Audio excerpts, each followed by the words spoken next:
When I watched Avengers Infinity War, I thought to myself, where's Howard the Duck? That's not a question most people think. But where is Howard? Where is that little duck? And then I thought to myself, why do I care? I remember the Howard the Duck movie slightly from a child. I remember bits of it. I don't remember all of it. So now, I'm here, on my sofa, I'm comfy. I need to find snacks. I have some somewhere. I hope. Oh, I really hope I've got snacks. And I'm going to watch all of Howard the Duck. Let's review this.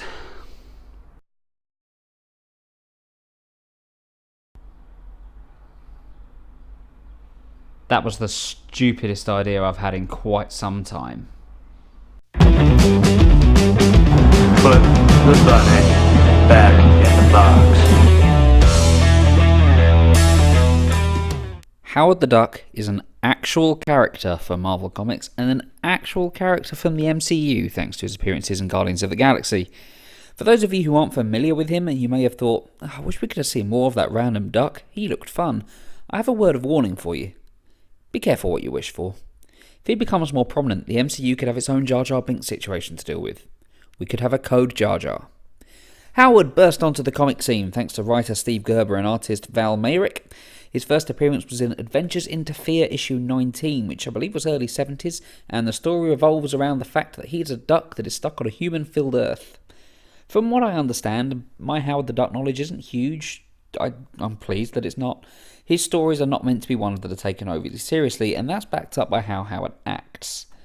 He's never been a huge Marvel character, but he's popular enough that most fans of the genre at least know of him. His appearance in Guardians have also made it so that younger fans know that this is a character that exists, and I've seen a few people hoping that he'll get his own movie at some point down the line. Well, what some of them may not know is that Howard already had his own movie. It was long before the term MCU had ever been dreamed of, but it was a full-length feature film that had George Lucas as one of the minds behind it. Yes, 1986 was the year that he came onto the big screen, and for those of you who want him to have another, well, I'd advise go watching it so you can really think about whether it's a good idea. Now yeah, a bad movie from the past doesn't mean that it can't be done well in the future. Captain America had a terrible movie in 1990, and that character's gone on to become one of the biggest assets the MCU has. But the problem with Howard is that his character is so ridiculous, his situation is so silly, that I don't see how he can be front and centre for a feature film. His only hope, at least in my mind, would be a Guardian spin-off with him, Rocket and Groot. That's just crazy enough to work, but I just don't think he has the star power to be the sole lead. And honestly, after watching his movie and mopping up the brain fluid that leaked from my ears, there's a lot of it, I think he's better off left as a recurring cameo. So enough about this duck's history, and I can't believe I'm sitting here talking about a duck. On to the review, and just a caution, there will likely be many moments that will cause me to question whether movies really are a thing that I love anymore. This hurt. This hurt my eyes and all of my senses to watch. I had seen it before, a long time ago, I was a kid, but I don't remember a lot of it. I remember enjoying it when I was about 6. Now, let's just get on with it. This is the Howard the Duck review. A duck in big trouble. That's a duck, man! Howard the Duck, trapped in a world he never made. Starring, amongst others, Leah Thompson, Jeffrey Jones, Tim Robbins and Chip Zien. Chip Zien is the voice of Howard. I hope he doesn't talk like that in real life, otherwise he cannot have many friends. Directed by William Huyck, Huyck. Off the script he wrote alongside Gloria Katz. This is my review for 1986's Howard the Duck. The movie starts off in Duck World, which in the minutes of screen time that it got, probably about 3 of them, it gave me more questions than anything else that we see in this film. For example, how does Budweiser exist in Duck World? Are we assuming that somebody in Duck World, a duck, made beer, called it Budweiser? Probably. Why does a female duck have human boobs and nipples? The actual thing. It's on the screen now. Why? Why is that there? And what is she doing in that bath? Also, does that mean that Howard has a human-shaped penis? Does he? I'm glad we don't see it, but is that what it means? Maybe? I don't even think this film knows. Although saying that, it does seem like he wants to use that penis multiple times throughout this film, except for the one time he can use it. thinking too much about Howard the Duck's penis. This shouldn't be something that I'm doing. It just shouldn't. This film's nuts. This film is absolutely nuts. But to be honest, I would have preferred that it just went full on nutso and just set the whole thing in Duck World. Like, I'm more interested in what other things they have in Duck World that are the same as we have.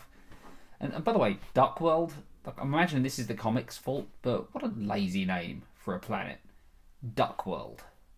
Anyway, we very quickly have Howard zapped away in his armchair via a portal that conveniently misses anybody else between him and the portal, and he finds himself on Human World, also known as Earth. And immediately, one of the biggest problems I have with this film, there's many of them, but just one of the ones that stuck out the most, presents itself. Howard's approached by some 80s thugs that look like they've come straight out of Terminator 1, and should we have Kevin Bacon as the main guy. And they don't seem the least bit concerned that they've just found a large talking duck. That'd be fine if nobody cared about this, but reactions to Howard are so varied and so inconsistent, it's like the writers forgot he was a duck a lot of the time.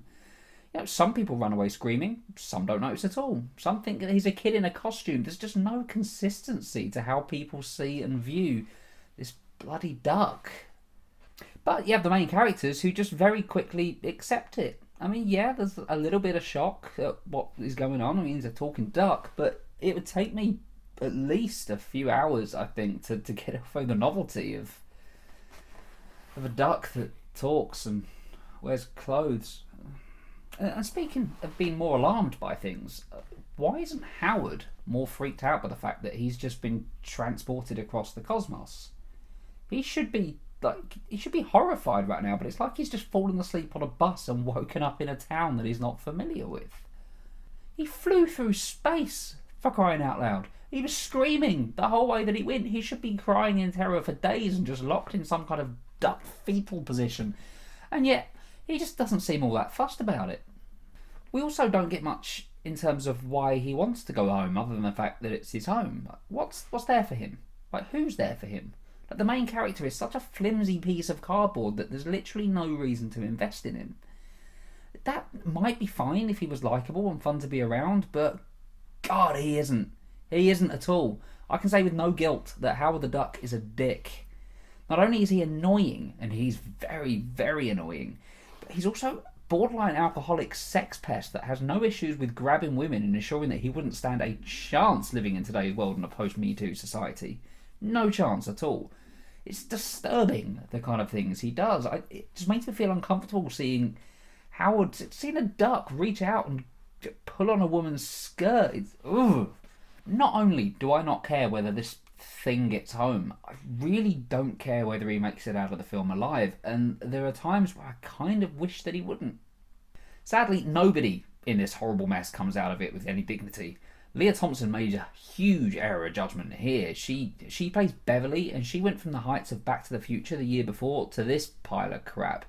And the script and the direction here just causes it to come across like she's never acted before. She is so bad, and yet I don't think I can fully blame her for that, because she's given literally nothing to work with at all here. She also has something of a romance with Howard. And Beverly's an Earth woman, by the way, and yeah, she has a romance-ish with Howard, which would be alright if he wasn't a duck. But he is a duck. It's so creepy. It's so sinister. And the moment where she tried it on with him and gave him a feather head erection, not even lying, will forever be the moment in film that's made me the most uncomfortable. And I'm including all of Mother in that. It was awful. I just guess Thompson kind of deserves some form of praise for, going through with that scene and not walking out there and then. And Tim Robbins. Oh, Tim Robbins. Poor old Tim Robbins. There were certain parts of this that made me want to reach into the film and just go, Tim Robbins, don't worry, man. It's going to be okay. In a few years' time, there's going to be a film called The Shawshank Redemption, and it's going to change things for you. This is going to make up for this. He doesn't come out well from this either, to be honest, and his character is at times almost as annoying as Howard, which is kind of commendable, because Howard's one of the most annoying, irritating characters I've ever seen in a film, so to be able to almost match that annoyance, well played. But again, you can't really blame Robbins, because the script is awful. I'm actually struggling to think of a character in this that was nice and normal. There isn't anybody really at all. Howard can't even go into a diner and this is probably the best scene of the film. It's still shit, but it's probably the best of the shit of the film. But he can't go into a diner without everybody inside going full-blown psychotic. After an out-of-nowhere fight in the diner, every single customer in there decides they want to tie Howard down, catch him up, tie him down, and eat him.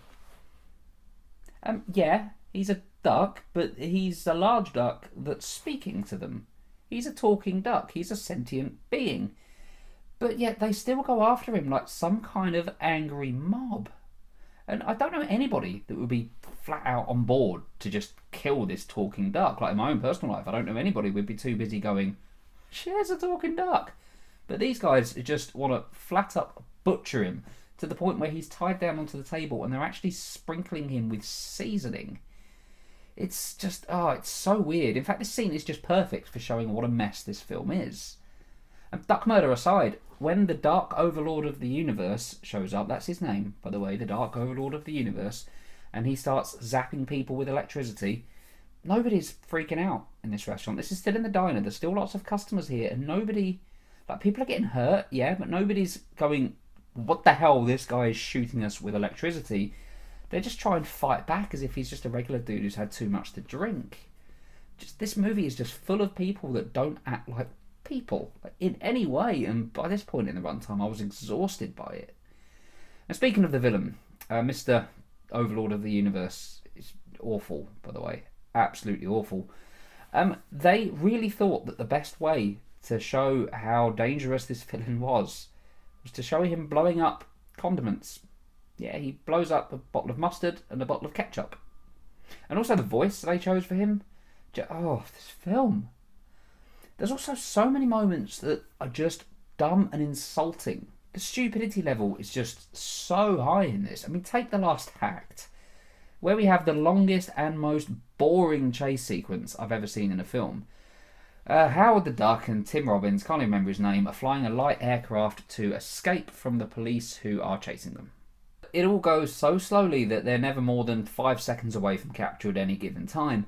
Along the way, they land on top of a lorry, I think, and just sit there, and they tear apart this banner. It's a banner about duck hunting. And this banner flies off, lands on the windscreen of the police that are chasing them. But instead of taking the banner off, just reaching out and get rid of that banner, they leave the banner on and continue chasing him blind for about 2 minutes before they then crash. Why did they do this? Who knows? Who knows? I think they were just struck down by the curse of lazy writing, and it's just one of multiple moments that just stretch credibility to the limit. It's just that one in particular. I was just take the banner off. Just remove it. Oh, you've crashed, have you? Oh, who saw that coming? No one. I guess I should say what the Dark Overlord of the Universe wants on Earth. He came here the same way that Howard did, just from a different planet, I presume, and he wants to bring some of his mates with him, but the only way he can do that is via somebody's body, so he wants to use Beverly's. That's his goal. That's it. It's paper thin, not remotely interesting. It also comes so late in the film that it's almost an afterthought. We spend more time devoted to Beverly's band or Howard working at a sex spa. That's not a joke. He works at a sex spa. It's almost like a brothel, but with spas. Which really sums up the problems here. Who is this film aimed at? Just who? Like, tonally, it's all over the shop. Like, one minute it feels like a dumb kids film. The next minute we have sex bars, rapey, groping, and Howard sitting there reading Play Duck. Like, actual porn for ducks. Why am I talking about this? It's like nobody sat down and thought, who should this appeal to? And the end result's just a hideous mess of awfulness that I'm stunned got green lit. It even commits the cardinal sin of cinema that few films can pull off. Shrek did it, ending the film on a musical number.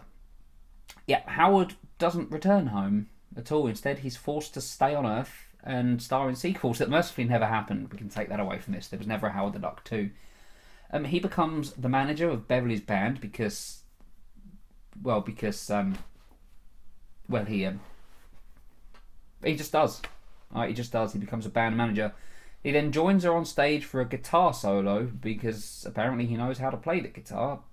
But then saying that, given that Duck World's got a Budweiser and it's essentially just Earth with ducks, it shouldn't surprise me. They probably got guitars as well. It's just the one thing that I can say about this ending, that, by the way, is a complete with a song called Howard the Duck. The Howard the Duck theme tune plays here. It's abysmal. It poisons your ears.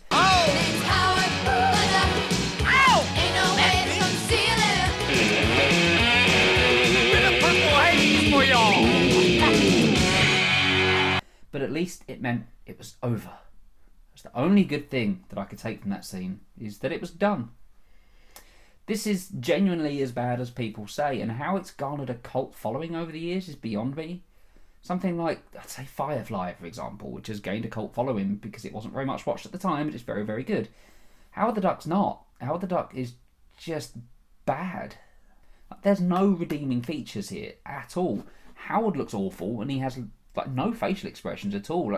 With his eyes, he just looks dead inside. The script is dire. The action scenes suck. The effects are embarrassing. The directing and acting is shoddy.